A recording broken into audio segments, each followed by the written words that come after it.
नमस्कार दोस्तों, मेरे चैनल पूजा की ज़ुबानी में आप सभी का हार्दिक अभिनंदन है। आशा करती हूँ मेरे सभी श्रोतागण स्वस्थ होंगे और खुश होंगे। दोस्तों, ये वीडियो परिणय भाग 2 है।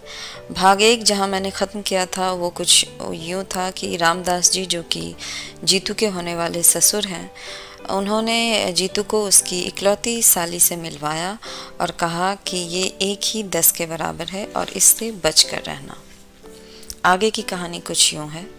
उसने कनखियों से जीतू की ओर देखा और शर्मा कर मुस्कुरा दी। फिर धीरे से रामदास जी से बोली, ताऊ जी, मैं चलूँ अब?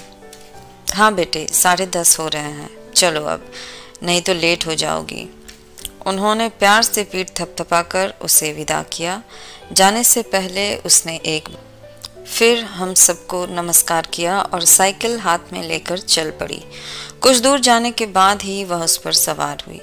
उसकी विनम्रता पर मुग्ध हो गई मैं। पूछ ही लिया, कौन है यह? बड़ी प्यारी लड़की है, मेरे दोस्त की बेटी है। हम दोनों एक ही दफ्तर में काम करते थे। क्लर्की की बंधी बधाई आमदनी से तंग आकर दोनों ने साथ ही साथ यह बिजनेस शुरू किया था। तब कल्पना भी नहीं की थी कि यह इतना अच्छा चल निकलेगा। दुख यही होता है कि जब अच्छे दिन आने को हुए वो चल बसा। अरे, क्या डेथ हो गई? हाँ, एक स्कूटर एक्सीडेंट में वह और अनु से बड़ा लड़का दोनों चले गए। तब से माँ बेटी यहीं हैं। धंधे में जो शेयर था उसके एवज में भाभी ने यह मकान मांग लिया। उसी में रहती हैं। एक प्राइवेट स्कूल में पढ़ाती हैं। पिछले 2 सालों से बीमार चल रही हैं, इसलिए उन लोगों ने अब अनु को लगा लिया है। रिश्तेदार तो होंगे या कोई नहीं है? मैंने सहानुभूति से पूछा। हैं क्यों नहीं, पर बहन जी, रिश्ते सब पैसे से बंधे रहते हैं। शंभुनाथ की मृत्यु के बाद उसके पिताजी आकर बहू को, पोती को लिवा ले गए थे, पर इंश्योरेंस के पैसों को लेकर मनमुटाव हो गया। उनकी इच्छा थी कि वह पैसा शंभू की बहन की शादी में लगा दिया जाए। आखिर भाई होता तो कुछ न कुछ देता ही, पर अनु की माँ राजी नहीं हुई। बोली, निपट कंगाल होकर मैं किसके सहारे दिन काटूंगी? 8-10 हजार की मामूली रकम थी, पर एक बेसहारा औरत के लिए तो वही संबल थी, सहारा थी। घर वालों से पैसों का तकाजा भी नहीं किया जा सकता था। कल को अनु की शादी में सब लोग अंगूठा दिखा देते। बस तब से यहीं आ गई हैं तो लौट कर नहीं गई। उन लोगों ने भी कोई सुध नहीं ली। स्वाभिमानिनी ऐसी हैं कि उसके बाद से पीहर में भी पैर नहीं दिया इन्होंने। यहाँ भी हम लोगों के रहते वे नौकरी करें अच्छा नहीं लगता, पर माँ बेटी दोनों बहुत आन वाली हैं। इसके बाद विषय बदल गया था। रामदास जी अपने व्यवसाय के फैलाव का वर्णन करने लगे थे। इसी कारण वे अपने कुशाग्र बुद्धि बच्चों को सरकारी नौकरी में नहीं भेज सके थे। वैसे तीनों बिजनेस मैनेजमेंट का डिप्लोमा लिए हुए थे। एक तो विदेश भी हो आया था। उस आकर्षक बातचीत के बीच अनु दब गई थी। आज इन्होंने एकाएक याद दिला दिया तो मुझे अपने पर ही रोष हो आया। मुझे पहले ही यह ख्याल क्यों ना आया? जीतू, हम लोग गलती कर गए, मैंने एकाएक कहा तो वह आंखों में प्रश्न भरकर मुझे देखने लगा। उस दिन हम लोग इतनी भीड़ भाड़ इकट्ठी ना करके केवल अनु को बुला लेते ना तो ठीक था। कौन अनु? अरे, तुम्हारी इकलौती साली। सीमा के साथ वह आती तो वातावरण जरा खुल जाता। भाई का थोड़ा बहुत लिहाज करना ही पड़ता है। अनु रहती तो सीमा थोड़ी सहज हो जाती। मम्मा, क्या दुनिया में और लड़कियां नहीं हैं? आखिर आप उसी के लिए इतनी व्यग्र क्यों हैं? मना नहीं कर पाएंगे जीतू हम। पापा को यह रिश्ता बहुत भा गया है। पापा को भा गया है वह प्लॉट और दहेज की संभावित राशि, और कुछ नहीं। और लड़की? वह भी तो बुरी नहीं है ना? अच्छा सच बता, क्या तुझे पसंद नहीं है? उसने उत्तर नहीं दिया, केवल मेरी ओर देखा। उसकी आंखों में सीमा का नाम साफ पढ़ा जा सकता था। उस दिन मैं और जीतू पिक्चर देखकर लौट रहे थे। वैसे मैटनी में अक्सर चली जाती हूँ, पर बहुत दिनों बाद गाइड देखने का सुयोग बना था। उसका लोभ मैं संवरण न कर सकी।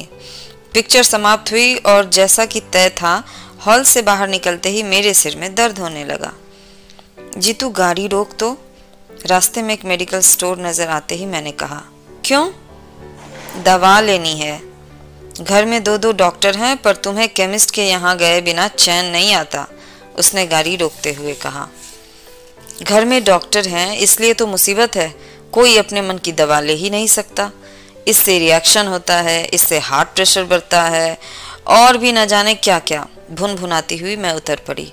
वह भी पीछे पीछे चला आया, शायद देखना चाहता था कि मैं कौन सी गोलियां ले रही हूँ। हम लोग स्टोर में घुसे ही थे कि आवाज आई, जीजा जी नमस्ते। चौंक कर देखा, बड़े बड़े नीले फूलों वाला गुलाबी सलवार सूट पहने एक प्यारी सी शौक सी लड़की जीतू से नमस्ते कर रही है। आप? मैंने ठीक से पहचाना नहीं, जीतू ने हकलाते हुए कहा। अरे इतनी जल्दी भूल गए? श्रीमान जी मैं अनु हूँ। ओह, एकदम जैसे जीतू को सब कुछ याद आ गया। अपनी इकलौती साली को इतनी जल्दी भूल गए? फिर मेडिकल की पढ़ाई कैसे पूरी की आपने? हमने तो सुना था आप बड़े स्कॉलर हैं। मेडिकल कॉलेज में फैंसी ड्रेस थोड़ा ही सिखाया जाता है।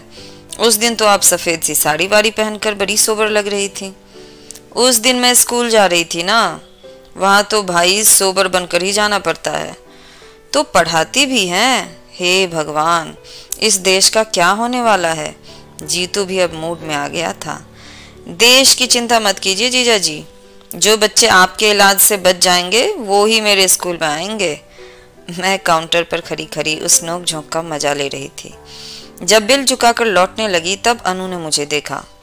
नमस्ते आंटी, उसने विनम्रता से सिर झुकाकर कहा और पास आकर खड़ी हो गई। कैसी हो बेटे? माँ कैसी हैं? मैंने औपचारिकता निभाई। माँ का तो आंटी चलता ही रहता है, उन्हीं की दवाइयाँ लेने आई हूँ, उसने कंधे पर लटका बैग खोलकर दिखाते हुए कहा। चलो तुम्हें घर छोड़ दें, मैंने दुकान से बाहर निकलते हुए कहा। ना आंटी, मेरे पास तो अपना लौहरत है। पर यह बताइए आप लोग घर कब आ रहे हैं? उस दिन ताऊ जी कह रहे थे कि जीजा जी एक दिन माँ को देखने ज़रूर आएंगे। मैंने जीतू की ओर देखा। वह कुछ देर तक सोचता रहा, फिर बोला, अनु जी आपके घर हम आएंगे ज़रूर, पर एक शर्त है। अरे फरमाइए। कुछ देर वह पसोपेश में चुप रहा, फिर बोला, मम्मा तुम चलकर बैठो, मैं अभी 1 मिनट में आया। बच्चे जब इस तरह से लिहाज करते हैं तो कितना अच्छा लगता है। वैसे शर्त क्या मुझसे छिपी हुई थी? सीमा को भी उसके साथ अनु के यहाँ बुलवाने की बात हुई होगी। और क्या। 5-6 दिन बाद एक दोपहर का खाना खाते हुए उसने पूछा, मम्मा शाम का कोई कार्यक्रम तो नहीं है? नहीं तो क्यों? वो अनु के यहाँ चलना है। मैं चलकर क्या करूँगी रे? यूं ही तुम लोगों को असुविधा होगी। हम लोगों से मतलब यही कि सीमा भी आएगी ना वहाँ? नहीं, उसके साथ सुबह इंदौर कॉफ़ी हाउस में डोसा खा चुका हूँ। यही तय हुआ था, उसने रूखे रूखे अंदाज में कहा था। मैंने गौर से देखा, उसका चेहरा भी बुझा बुझा सा था। शाम को कुछ यूं ही मूड में हम लोग रवाना हुए। अपनी कार हम लोगों ने जानबूझकर छोड़ दी थी। हमने स्कूटर ले लिया था जो बाहर बाहर चलता हुआ ठीक उस घर के सामने जाकर रुका था। वह प्रतीक्षा में द्वार पर ही खड़ी थी। हमें देखते ही उसकी आंखें प्रसन्नता से चमक उठी। पहले कमरे में ही अनु की माँ का बिस्तर लगा हुआ था। उम्र पता नहीं क्या रही होगी, पर जीवन संघर्षों और बीमारियों ने उस औरत को बुरी तरह थका दिया था। कुछ औपचारिक चर्चाओं के बाद जीतू बोला, मम्मा आप लोग थोड़ी देर गपशप करो, तब तक मैं इन्हें देख लेता हूँ। अनु मुझे भीतर लिवा ले गई। 2 ही तो कमरे थे, बीच में आंगन और उस पार रसोई। उसने बताया कि बाहर के कमरे में रहने से माँ को अकेलापन नहीं सताता, दरवाज़ा भी पलंग पर बैठे बैठे ही खोल लेती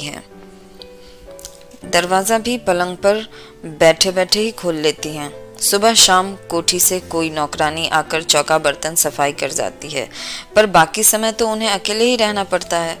आंगन में उसने कई गमले लगा रखे थे। मैं मूढ़े पर बैठे बैठे उन खूबसूरत फूलों को देखती रही कि कुछ ही क्षणों में जीतू आ गया। हाथ धुलवाएंगी? जीतू ने कहा। वहीं जामुन के थाले में अनु हाथ धुलवाने लगी। कैसी है माँ? अनु ने अधीरता से पूछा। वह चुपचाप हाथ धोता रहा, बेमतलब देर लगाता रहा। माँ ठीक तो हो जाएंगी ना? उसने दोबारा पूछा। इस बार उसकी आवाज़ कांप रही थी। अनु जी, हमने तो आपका वादा पूरा कर दिया, पर आपकी बात तो अधूरी रह गई। तो इसका हम क्या करें? शर्त तो सिर्फ दीदी को ले आने भर की थी, अब वह भूत बनी बैठी रही तो हम क्या करें? हाँ, आप कर ही क्या सकती हैं? एक कप चाय तो पिला सकती हैं ना? Oh sure. एकाएक उसका चेहरा खिल उठा। माँ के बारे में पूछते हुए 2 आंसू बरबस गालों पर लुढ़क आए थे। वे अब धूप में ओस कण की तरह चमकने लगे थे। आप थोड़ी देर माँ के पास बैठिए आंटी, मैं चाय लेकर अभी आई। हम दोनों फिर से बाहर जाकर बैठ गए। थोड़ी देर तक गुमसुम बैठने के बाद जीतू ने कहा, चाची जी, यहाँ आसपास आपके कोई रिश्तेदार नहीं हैं? हैं क्यों नहीं बेटा, पर अपना कहलाने लायक कोई नहीं है। 4 चाचा हैं अनु के, पर पिछले 10 साल से किसी ने एक बार भी इधर का रुख नहीं किया। अनु के मामा तो होंगे? एक हैं, और उनका अपना ही परिवार इतना बड़ा है, फिर परिस्थिति भी साधारण है। उन पर बोझ बनने की अपेक्षा अपनी ही कमाई का खाना अच्छा लगता है। अब तक तो ईश्वर ने आन निभा दी थी, अब 2 साल से लड़की खट रही है। पर तुम क्यों पूछ रहे हो बेटा? कुछ नहीं, ऐसे ही। आप बीमार चल रही हैं, अनु नौकरी करती है, कोई जिम्मेदार आदमी पास रहे तो ठीक रहता है, इसलिए। मुझे मालूम है बेटे, दिन पर दिन मैं खींचती जा रही हूँ। जिंदगी से मुझे कोई मोह भी नहीं है, पर मुझे इतना जिला लो कि अनु को अपने हाथों विदा कर सकूं। कहते हुए माँ का स्वर कातर हुआ आया था।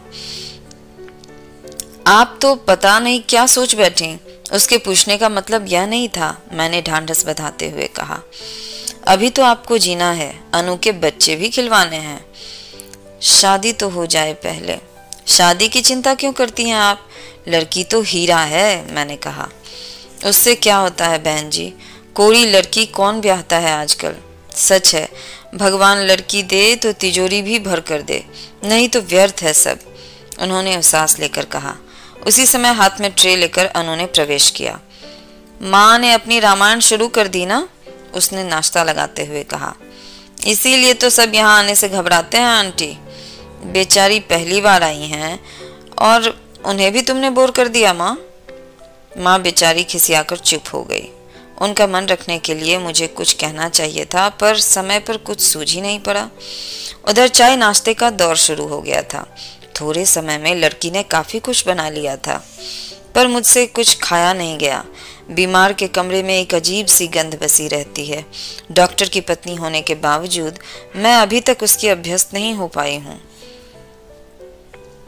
हम लोग उठने लगे तो अनु की माँ ने अनु से जीतू का टीका करने को कहा और उसके हाथ में 21 रुपए रखे। वह एकदम तमतमा गया, बोला, आप क्या मुझे फीस दे रही हैं? मैं तो घर का आदमी बनकर यहाँ आया था, डॉक्टर बनकर नहीं। अनु की माँ ने दोनों हाथ माथे से छुआते हुए गिड़गिड़ा कर कहा, फीस नहीं है बेटे, तुम्हारी फीस देने का सामर्थ्य नहीं है मेरा। इस घर के दामाद हो तुम। अनु और सीमा में मैंने कभी फर्क नहीं किया। तुम घर के बड़े दामाद, पहली बार घर आए हो, खाली हाथ कैसे जाने दूं? चाहिए तो था कि हम बहन जी का भी कुछ सत्कार करते, पर उतना सामर्थ्य कहाँ है, बस हाथ भर जोड़ लेते हैं। इतना कहते हुए भी वे हाँफ गई थी। शगुन के रुपए हैं, ले लो बेटा, मैंने जीतू की जेब में जबरदस्ती वे नोट रखते हुए कहा। मैंने देखा अनु की माँ की आंखें तरल हो आई थीं। जीतू ने कोई प्रतिवाद नहीं किया, पर वह गुमसुम हो आया था। सड़क तक हमें छोड़ने आई अनु ने भी इसे लक्ष्य किया। बोली, जीजाजी प्लीज, माँ की बातों का बुरा मत मानिएगा। कभी कभी वह बेहद भावुक हो जाती हैं। उनकी तबीयत को देखकर हर बात मान लेती हूँ। आप भी? नहीं अनु, मैंने किसी भी बात का बुरा नहीं माना, जीतू ने उसे आश्वस्त करते हुए कहा। माँ लोगों की बातों का कोई बुरा मानता है भला? अनु तो आश्वस्त होकर घर लौट गई, पर जीतू सारे रास्ते वैसा ही चुप चुप रहा। मैंने समझाया भी, इतना संकोच करने की जरूरत नहीं है। कल को तेरी शादी होगी तो मैं अनु को 20 की जगह 120 की साड़ी पहना दूंगी। पर आज अगर रुपए लौटा दिए जाते तो दोनों माँ बेटी यही समझती कि उनकी परिस्थिति का मखौल उड़ाया जा रहा है। पर वह उसी तरह गंभीर बना रहा। रात अचानक मेरे मन में एक बात कौंधी और मुझे उसके उखड़े मूड का कारण समझ में आ गया। बत्ती बुझाकर सो चुके थे हम लोग, फिर भी मैं धीरे से उठाई और जीतू के कमरे का दरवाज़ा खटखटाया। दरवाज़ा खुला ही था और वह रोज़ की तरह बेड लैंप जलाए पड़ रहा था। मुझे देखते ही हड़बड़ाकर उठ बैठा और बोला, क्या बात है मम्मा, तुम्हारी तबीयत तो ठीक है ना? उसके स्वर में घबराहट थी। मुझे कुछ नहीं हुआ है रे, पास पड़े स्टूल पर बैठते हुए मैंने कहा। पर मुझे एक बात बता, क्या सचमुच सीमा ने आज तुझसे कोई बात नहीं की? क्यों नहीं? कम से कम इतना तो साबित हो ही गया कि वह गूंगी नहीं है और हकलाती भी नहीं है। मजाक रहने दे, मुझे ठीक से बताना। अगर सचमुच उसका व्यवहार ऐसा ही रूखा है तो मैं इनसे कल ही कह दूंगी। ऐसी घमंडनी लड़की मेरे घर में नहीं चलेगी। जीतू ने कोई उत्तर नहीं दिया, वैसे ही मुंह लटका कर बैठा रहा। और इस जरा सी बात के लिए तू क्यों मन खराब कर रहा है? दुनिया में क्या और लड़कियां नहीं हैं? मम्मा, अगर मैं उदास हूं तो सीमा के लिए नहीं, सारी शाम मैं सिर्फ अनु की माँ के लिए सोचता रहा हूँ। क्यों? उनकी हालत बहुत खराब है, हार्ट एकदम डैमेज्ड है, किसी भी समय कुछ भी हो सकता है। पैरालिसिस का एक अटैक उन्हें आ चुका है, दूसरा किसी भी समय हो सकता है और वह इतना आसान नहीं होगा। पैरालिसिस? पर उनकी उम्र तो इतनी ज़्यादा नहीं लगती। उम्र से क्या होता है? ब्लड प्रेशर तो है, डायबिटीज़ भी है, शुगर का परसेंटेज इतना हाई है। उनका चार्ट देखती तो तुम्हें गश आ जाता। कोई जिम्मेदार आदमी घर में होता तो मैं स्थिति की गंभीरता से उसे परिचित कराता, पर ले देकर बस वही एक लड़की है घर में, उससे कोई क्या कहे और कैसे कहे? सच ही तो कह रहा था वो। जया सगाई से 4-5 दिन पहले ही आ गई थी। आते ही वह शुरू हो गई, मम्मा लड़की तो खूब सुंदर है ना, नहीं तो मैं कहीं मुंह दिखाने लायक नहीं रहूंगी। अब जैसी भी है देख लेना, मैंने चुटकी लेते हुए कहा। नहीं मम्मा, ऐसा गजब मत करना, मैं अपने यहाँ इतने रिश्ते लौटा चुकी हूँ, सबसे कह रखा है एक ही बहू आएगी घर में, तो वह ऐसी वैसी नहीं चलेगी। अब जो यह लड़की सुंदर ना हुई तो लोग मेरा मजाक बना डालेंगे। मेरी जिठानी तो अभी से कह रही है कि देखें कौन सी अप्सरा आएगी। उनकी भतीजी के लिए मना करके मैंने खूब नाराज कर दिया है ना। यहाँ भी तो वही हाल है, मैंने कहा। लोग बाग अपनी लड़की देखते नहीं और मुंह उठाए चले आते हैं, और मना कर दो तो हमेशा के लिए मुंह फुला लेंगे। जब से बात पक्की हुई है बस यही चर्चा है कि हमने बस पैसे का मुंह देखकर ही हाँ किया है। अब तो बस यही लगता है कि कब शादी हो, कब बहू घर में आए। एक बार उसे देख लेंगे तो अपने आप सबका मुंह बंद हो जाएगा। मेरी बात से जया की उत्सुकता चरम सीमा पर पहुंच गई। मैंने भी उसे ज्यादा प्रतीक्षा कराना उचित नहीं समझा। दूसरे ही दिन सीमा को बुलवा भेजा। सगाई की साड़ी खरीदने का बहाना था। वैसे भी मैं अब तक जया के लिए रुकी हुई थी। सोचा लड़कियों की पसंद से ही खरीदना ठीक रहेगा। रोज रोज कोई इतनी महंगी साड़ी थोड़ी ही ना खरीदता है। रामदास जी स्वयं बेटी को लेकर उपस्थित हुए थे। हाथ जोड़कर बोले, आपका आदेश टाला नहीं जा सकता था, इसलिए ले आया हूँ। वैसे उसकी अपनी कोई पसंद नहीं है, आप जो भी पहनाएंगी वो पहन लेगी। मैंने उन्हें आश्वस्त किया कि खरीदारी का तो बहाना है, दरअसल जया उसे देखना चाहती थी।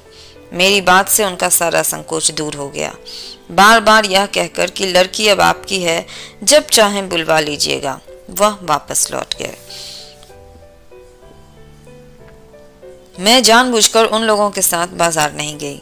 सीमा के साथ अनु आई थी। मैंने जया के साथ जीतू को कर दिया। सोचा सब बराबर उम्र वाले साथ रहेंगे तो ठीक रहेगा। मेरी वजह से बेचारे यूं ही संकोच में पड़ जाएंगे। अनु और जीतू की नोकझोंक तो रामदास जी के जाते ही शुरू हो गई थी। बोली, जीजा जी आज तो ताऊ जी का लिहाज करके चली आई, पर यह मत जानिएगा कि हर बार इसी तरह दीदी के साथ घिसटती चली आऊंगी। भविष्य में बकायदा निमंत्रण भेजना पड़ेगा आपको, आखिर हमारी भी कोई प्रेस्टीज है। क्यों नहीं, आपकी प्रेस्टीज का तो हमें ख्याल सबसे पहले रखना है। हमारी वकील तो आप ही हैं। जीतू ने कृत्रिम गंभीरता से कहा और डायरी निकालते हुए बोला, लाइए जरा अपना पता तो लिखवाइए। मैं तो अनु के आगे कुछ भी नहीं जानता। अनुराधा, अनुपमा या पौराणिक अनुसुईया? गलत लगता है, नामों के बारे में आपका ज्ञान बहुत सीमित है। श्रीमान जी, मेरा नाम अनुप्रीता है। ओह, व्हाट अ लवली नेम। बस, हाय जीजा जी, आप कवि ना हुए, नहीं तो कहते वाह, जैसी आप हैं वैसा ही सुंदर आपका नाम है। मुझे दुख है अनु जी कि मैं डॉक्टर हूँ। सच बात कहता हूँ, जो अक्सर कड़वी होती है। कहिए तो। कहना चाह रहा था कि काश आप भी उतनी सुंदर होती जैसा आपका नाम है। हाँ ठीक तो है, अब तो आपकी नज़रों में एक ही व्यक्ति सुंदर रह गया है। कहते हुए उसने होंठ भींच लिए, पलकों के किनारे भीग गए। मैंने जीतू को डांट कर चुप कराया और बोला, बस इतने में ही रो दी? और आपके ताऊजी कह रहे थे एक ही साली है पर 10 के बराबर है। हमने तो सिर्फ बानगी पेश की थी और आपके छक्के छूट गए। उनकी इस जुगलबंदी का हम सभी मजा ले रहे थे। जीतू की आखिरी बात पर सब लोग ठठाकर हंस पड़े। अनु भी बहादुरी के साथ मुस्कुरा दी। इसी हंसी खुशी के वातावरण में सब लोग घर से विदा हुए और उन लोगों के चले जाने के बाद मुझे याद आया कि इस सारे शोर शराबे के बीच सीमा एकदम गुमसुम बैठी हुई थी। बोलना तो दूर, वह एक बार मुस्कुराई तक नहीं। शर्मीली बहुत लड़कियां देखी है मैंने, पर उनके अधमूंदे होठों से, नत पलकों से हंसी की किरणें निरंतर फूटती रहती हैं। सीमा शर्मीली नहीं, घुन्नी लड़की है। जीतू जैसे हंसमुख लड़के के साथ उसका निबाह कैसे हो सकेगा, या उसे भी अपनी तरह मनहूस बनाकर रख देगी। जब से यह शादी तय हुई है मैं इसी चिंता में घुली जा रही हूँ। इनसे तो कुछ कहना ही बेकार है। एक बार मुंह खोलने का प्रयास किया था तो बुरी तरह डांट खानी पड़ी थी। बोले, तुम तो जीतू को अभी दूधमुहा बच्चा ही समझती हो। वह तुम्हारे सामने नाटक करता है और बाहर उसे लेकर होटलों में घुमा करता है। होटल में सिर्फ एक बार गया था, तभी तो। एक बार या 100 बार, उससे क्या फर्क पड़ता है? अपने लाडले को समझा दो, यह हिंदुस्तान है, कोई अमेरिका नहीं। यहाँ की लड़कियां अरे गहरे के साथ होटलों में नहीं जाया करती। और बात फिर दब गई थी। पर जितनी बार सीमा को देखा है यही लगता है कि इस लड़की से मेरा या जीतू का निर्वाह कैसे होगा। कोई और लड़की होती तो इतने दिनों में घर से एक आत्मिक संबंध स्थापित कर लेती, पर यह आज भी उतनी ही पराई लगती है। बाजार से लौटी जया तो भरी हुई थी। साड़ी का डब्बा मेरे सामने पटक कर बोली, लो देख लो, पूरे 700 की साड़ी है। पर महारानी ऐसे मुंह बनाती थी जैसे उनके लिए छींट खरीदी हो। मैंने डिब्बा खोलकर देखा। रानी कलर की बनारसी रेशम की जड़ी बूटियों से झिलमिल कर रही थी। उसे पसंद नहीं आई? मैंने अधीर होकर पूछा। अरे मुंह खोलकर कहे तब ना। मूर्ति की तरह कोने में बैठी रही। हाथ लगाना तो दूर, एक बार आंख उठाकर नहीं देखा। वह तो सब सिलबिल थी, साथ में तो ठीक रहा। उसी की मदद से चुनाव कर डाला। मेरा मन एकदम बुझ गया। माना कि बड़े घर की लड़की है, बनारसी साड़ी उसके लिए अनोखी चीज नहीं, पर सगाई की साड़ी के साथ तो एक भावनात्मक संबंध होता है। मुंह से कुछ ना कहे कोई तो आंखों से ही बहुत कुछ कहा जा सकता है। कम से कम जया का मन तो रह जाता। वह तो इतनी आहत होकर लौटी कि बहू की रूप चर्चा उसके सामने व्यर्थ ही थी।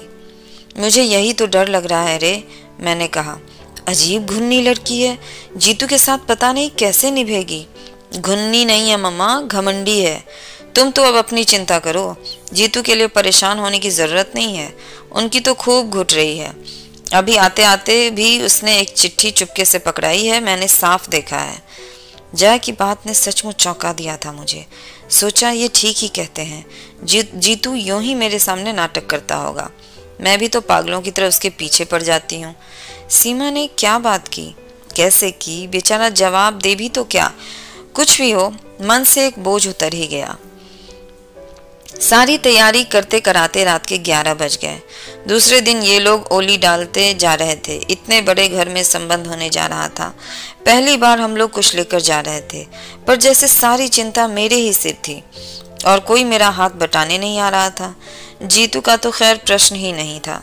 जया मुंह फुलाकर बैठ गई थी। उसे सीमा जरा भी अच्छी नहीं लगी थी।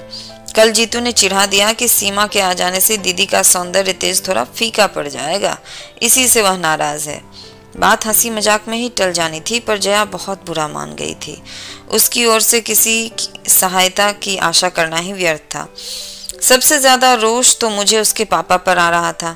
एक बार भी उन्होंने सारा सामान नहीं देखा, ना ही पूछताछ की। मैं बिस्तर पर गई तब वे बड़े मजे से खर्राटे भर रहे थे। इतना ताव आया न मुझे। उन्हें झकझोर कर जगाया। मैंने पूछा, सुनो, सुबह जमाई साहब को लेने स्टेशन कौन जा रहा है?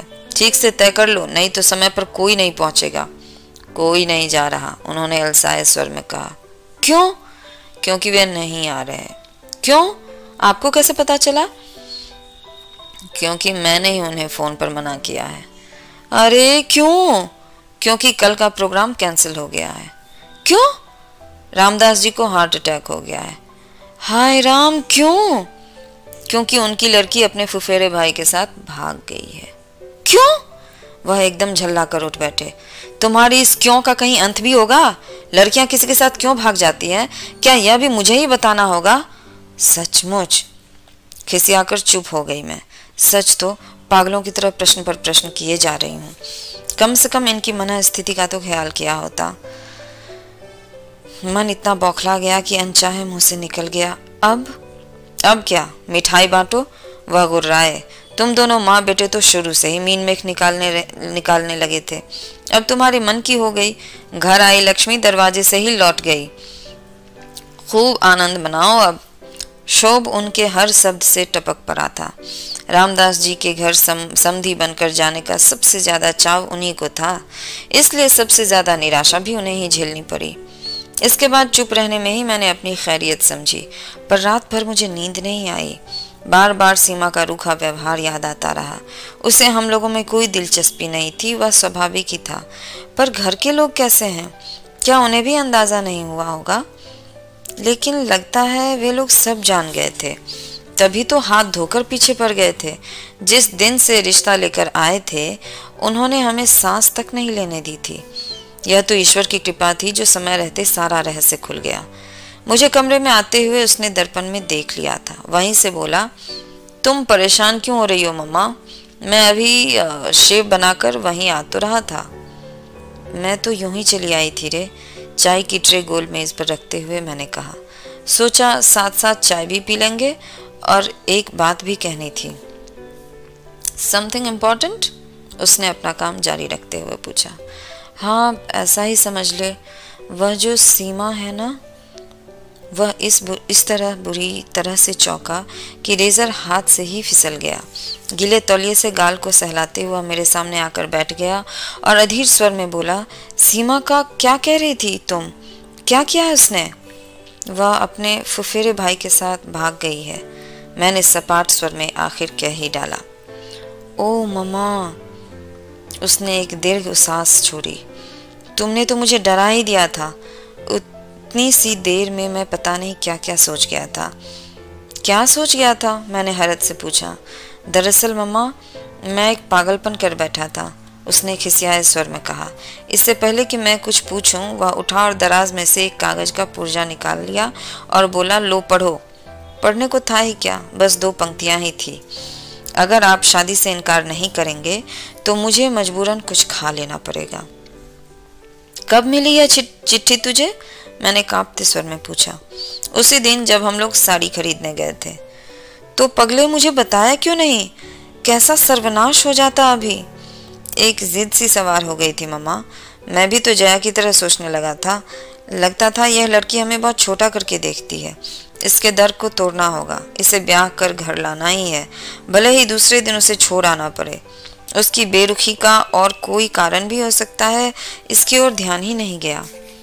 और अगर वह सचमुच कुछ खा लेती तो? मैंने कप में चाय डालते हुए पूछा। इसलिए तो तुमने जब एकाएक उसका नाम लिया तो मैं डर गया।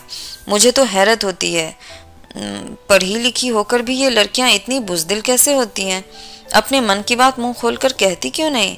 बस गूंगी गाय की तरह हर किसी खूंटे से चुपचाप बन जाती हैं। अब तो उसने अपने तेवर दिखला दिए ना, मैंने कड़वाहट भरे स्वर में कहा। हाँ, यह तो मानना पड़ेगा, उसने काफी दिलेरी से काम लिया। पता मालूम हो तो मेरी ओर से बधाई का तार भेज देना। मैं तो इसी बात के लिए शुक्रगुजार हूँ कि वह काफी समझदारी से पेश आई। शादी की रात तक इंतजार नहीं किया, नहीं तो अपनी जिंदगी में भी फिल्म स्टोरी बन जाती। वह उठकर पुनः आईने के सामने खड़ा हो गया और मैं उसे गौर से देखती रही, पर साबुन के झाग से उस भरे चेहरे पर कुछ भी पढ़ पाना असंभव था। ईश्वर से यही मनाती रही कि हताशा का यह ज्वार जो मुझे मत रहा है उसे अछूता ही छोड़ दे। वह वास्तव में उतना ही निर्लिप्त बना रहे जितना कि वह दिखता रहा है। सीमा के अपने घर में जो भी कहर बरपा हुआ हो, पर इस घर की भी रौनक कुछ दिनों के लिए छिन सी गई थी। बच्चों के पापा का मूड तो उसी दिन ऑफ हो गया था। मेरा मन भी बुझ गया था। जया भी इतने दिनों बाद इंदौर आई थी, पर सहेलियों से मिलने का, रिश्तेदारों के यहाँ जाने का उसमें जरा भी उत्साह नहीं था। जहाँ भी जाओ वही प्रश्न, वही कौतूहल, वही शंकाएं। खीज सी होने लगी थी हमें। हम सबके बीच जीतू बिल्कुल सरल स्वाभाविक बना हुआ था, पर माँ थी इसलिए जानती थी कि वह भीतर ही भीतर हिल गया है। उसके ठहाके बेजान होते जा रहे हैं। दीदी के साथ उसकी नोक झोंक में कोई दम नहीं रहा। जया के बच्चों के साथ चल रही उसकी छेड़खानी भी एकमात्र दिखावा है। और फिर जया ने एकदम घर लौटने का फैसला कर लिया। उसे रोकने में कोई तुक भी नहीं था। भारी मन से मैंने विदा की और उसकी तैयारियां भी शुरू कर दी। कैसे उत्साह से आई थी बेचारी, और अब कैसी मनस्थिति में लौट रही है। पर लड़की बहुत समझदार है। बोली, मम्मा, हम सबको यही बताएंगे कि लड़की के पिता की अचानक तबीयत खराब हो गई, इसी से काम रुक गया। आप लोग अपने से कुछ लिखना नहीं। उसकी सूझबूझ देखकर मैं दंग रह गई। सचमुच लड़कियों को मैके की प्रतिष्ठा का कितना ख्याल रहता है। कुलियों के सिर पर सामान लदवाकर हमने प्लेटफॉर्म पर पैर दिया ही था कि आवाज आई, नमस्ते दीदी, नमस्ते आंटी, नमस्ते जी।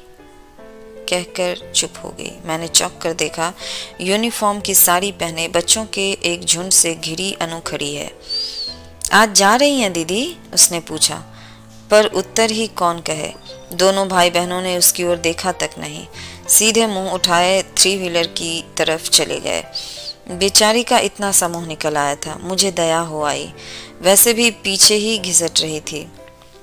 पास जाकर पूछा, कैसी हो अनु? माँ ठीक है? माँ ठीक नहीं है आंटी, परसों से बुखार में पड़ी हैं, उसने उदास स्वर में कहा। तो छुट्टी क्यों नहीं ले लेती? रोज रोज छुट्टी कौन देता है आंटी? फिर यह तो जनवरी का महीना है, रोज ही बच्चों को लेकर कहीं न कहीं प्रतियोगिता के लिए जाना ही पड़ता है। घर पर मेहरी को बिठा कर आई हूँ। ट्रेन ने शायद सिग्नल दे दिया था। प्लेटफॉर्म पर गहमा गहमी एकदम बढ़ गई। उसी शोर शराबे में अनु की आवाज भी खो गई, अनु भी खो गई। जया को ढूंढते हुए मैं भीड़ को चीरती चल पड़ी। लौटते समय मैं जीतू से पूछा, अनु से बात क्यों नहीं की तूने? उस बेचारी का क्या दोष है? दोष किसी का भी हो मम्मा, सजा तो सभी को भुगतनी पड़ती है। उसके स्वर से चौंक कर मैंने देखा। व्यथा से या कि रोष से उसका चेहरा काला पड़ गया था। मैंने ठीक ही समझा था। लड़का भीतर ही भीतर हिल गया था। और फिर एक बार रिश्तों की बाढ़ सी आ गई। खबर फैलते देर नहीं लगती। फिर शुरू हो गई बरसात फोटो और जन्मकुंडलियों की। सुबह शाम दरवाजे से परिचित और परिचित चेहरों की भीड़ जुटने लगी। बढ़ चढ़कर दहेज के आकर्षक प्रस्ताव सामने आने लगे। लाख बार समझाया कि अभी हम लोग कुछ कहने सुनने की स्थिति में नहीं हैं, हमें कुछ समझने का मौका दीजिए, पर लोग इसे भी वर पक्ष की एक अदा ही समझते हैं। फिर से मनुहार शुरू हो जाती।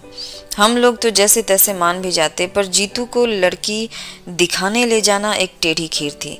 जनता के पास इस समस्या का भी हल था। लोग किसी न किसी बहाने लड़कियों को लेकर घर आने लगे। बाजार में, मंदिर में या सिनेमा हॉल में योजनाबद्ध तरीकों से लड़कियों का प्रदर्शन होने लगा। जीतू तो एकदम बौखला गया। बोला, मम्मा, तुम सब लोग मिलकर मुझे पागल बना दोगे। भगवान के लिए मेरा पीछा छोड़ दो। जिस दिन कोई लड़की मन की मिल जाएगी, मैं तुम्हारे सामने लाकर खड़ी कर दूंगा। बस। अब लड़कियां क्या सड़कों पर पड़ी मिल जाती हैं बेटा। पर उससे उलझे कौन? गोमती भाभी के चाचा जी की एक बहुत अच्छा प्रस्ताव लेकर आए थे। अच्छा खानदान था, खाते पीते लोग थे, लड़की सुंदर थी और डॉक्टर भी। जीतू मेडिको पत्नी के पक्ष में कभी नहीं था, पर लड़की के पिता ने कहा, डिग्री ले ली है, पर आप लोग चाहेंगे तभी नौकरी करेगी। आप लोग जैसा चाहेंगे वैसा ही होगा। मैंने भी सोचा, ठीक है, कल को जीतू की प्रैक्टिस अच्छी चल निकली तो डॉक्टर पत्नी वरदान ही सिद्ध होगी। हुनर तो तिजोरी में रखे धन की तरह होता है, जब चाहा काम में ले लिया। उन दिनों वह यशवंत राव अस्पताल में हाउस जॉब कर रही थी। तय हुआ कि वहीं चलकर देखा जाए। जीतू से तो साफ साफ कहना व्यर्थ ही था। मैंने बहाना बनाया, 6ठी मंजिल पर अमुक चाची बीमार पड़ी हैं, उनका मोतियाबिंद का ऑपरेशन हुआ है, तू साथ चलेगा, थोड़ी लिफ्ट की सुविधा मिल जाएगी। वह मना नहीं कर सकेगा, जानती थी। अस्पताल के विशाल पोर्ट में स्कूटर टिकाया ही था कि देखा सीढ़ियों पर एक परिचित आकृति हथेलियों में चेहरा छिपाए सिसक रही है। अनु, क्या हुआ? हम दोनों के मुंह से एक साथ निकला। उसने अपना आंसुओं से भीगा चेहरा उठाकर हमारी ओर देखा और पास चली आई। बोली, जीजाजी, माँ बहुत बीमार हैं। उस दिन स्टेशन पर जीजाजी कहते हुए उसकी जुबान लड़खड़ा गई थी, पर आज उसे इसका होश नहीं रहा। उसकी माँ सचमुच बीमार थी। क्या हुआ माँ को? पता नहीं, परसों से यहाँ ले आए हैं, तब से उन्होंने एक बार भी आंख नहीं खोली। कौन से नंबर में है? चलो देखते हैं। यही इंटेंसिव में है, पर वहाँ किसी को भीतर जाने ही थोड़े ही ना देते हैं। ताई जी, भाई साहब, मामा जी सब बाहरी बेंच पर बैठे हैं। मुझसे तो वहाँ बैठा नहीं जाता, रुलाई सी छूटने लगती है। जीजाजी, आप तो डॉक्टर हैं, आपको तो जाने देंगे ना? उसने अधीरता से पूछा। मामा जी आए हैं? जीतू ने पूछा। हाँ, कल शाम से ही आए हैं, उन्हें तार दे दिया था ना। अच्छा अनु, तुम अंदर चलो, मैं डॉक्टर परिहार को लेकर अभी आ रहा हूँ, जीतू ने अधिकारपूर्ण लहजे में कहा। एक बार हम लोगों की ओर करुण दृष्टि से देखते हुए अनु भारी कदमों से भीतर चली गई। उसने जाते ही जीतू मेरे सामने तन कर खड़ा हो गया और पास से गुजरती बेतहाशा भीड़ को अनदेखा करके बोला, मम्मा, क्या तुम इस लड़की को बहू के रूप में स्वीकार कर सकोगी? मैं हतप्रभ हो उसकी ओर देखती रह गई। यह मत सोचना कि मैं भावावेश में आकर इतनी बड़ी बात कह बैठा हूँ। पिछले कई दिनों से यह बात मेरे मन में घुमड़ रही है, पर मैं व्यक्त नहीं कर पा रहा था। पर अब तो सोच विचार के लिए समय ना रहा। बोलो ना, प्लीज़। पर बेटे, ये बातें हड़बड़ी में तय नहीं की जाती। मैंने कहना चाहा तो वह फौरन मेरी बात काट कर बोला, कहा ना मैंने, अब सोच विचार के लिए समय नहीं रहा। मुझे मालूम है अपने इकलौते बेटे की शादी के लिए तुम्हारे मन में ढेर सारे अरमान हैं, पर मम्मा, भीतर जो दम तोड़ रही है वह भी एक माँ है। उसने भी अपनी इकलौती बेटी के लिए कई सपने संजोए होंगे। उन सपनों के लिए वह जिंदगी भर अपनों से, परिस्थितियों से लोहा लेती रही, पर अब तो शायद वह कुछ भी कहने सुनने के पार चली गई है। पर अगर एक क्षण को भी उनकी चेतना लौट आए तो मैं उन्हें आश्वस्त करना चाहता हूँ, मैं उन्हें यहाँ से खाली हाथ नहीं जाने दूंगा। पर मम्मा, इसके लिए मुझे तुम्हारी आज्ञा चाहिए, दोगी ना? उसकी बात पूरी भी नहीं हो पाई थी कि अनु बदहवास सी दौड़ती आई और बोली, जीजाजी जल्दी चलिए ना, प्लीज़, माँ को देखिए, वे लोग क्या कह रहे हैं। पल भर को हम दोनों जैसे काट हो गए। मैंने ही किसी तरह अपने को समेटा और कहा, जीतू, तुम अंदर जाकर देखो, अनु की चिंता मत करो, वह मेरे पास है और हमेशा रहेगी। और सुबकती हुई अनु को मैंने अपने अंक में भर लिया। ये थी कहानी परिणय, और मुझे ये कहानी बहुत अच्छी लगी थी, इसलिए थोड़ी सी लंबी होने के बावजूद मैं ये कहानी आप सबके समक्ष 2 भागों में लेकर आई हूँ। आशा करती हूँ आप सभी को ये कहानी बहुत अच्छी लगी होगी। अभी तक मेरे चैनल पर बने रहने के लिए आप सभी का बहुत बहुत आभार। जाने से पहले चैनल को लाइक करिए, सब्सक्राइब करिए और ज़्यादा से ज़्यादा इसे शेयर करिए। अभी तक आप सब मुझे बहुत प्यार दे रहे हैं, मेरे चैनल को बहुत पसंद कर रहे हैं, और इसके लिए आप सबका तहे दिल से शुक्रिया। अपना और अपने अपनों का ख़ास ख्याल रखिए और खुश रहिए। धन्यवाद।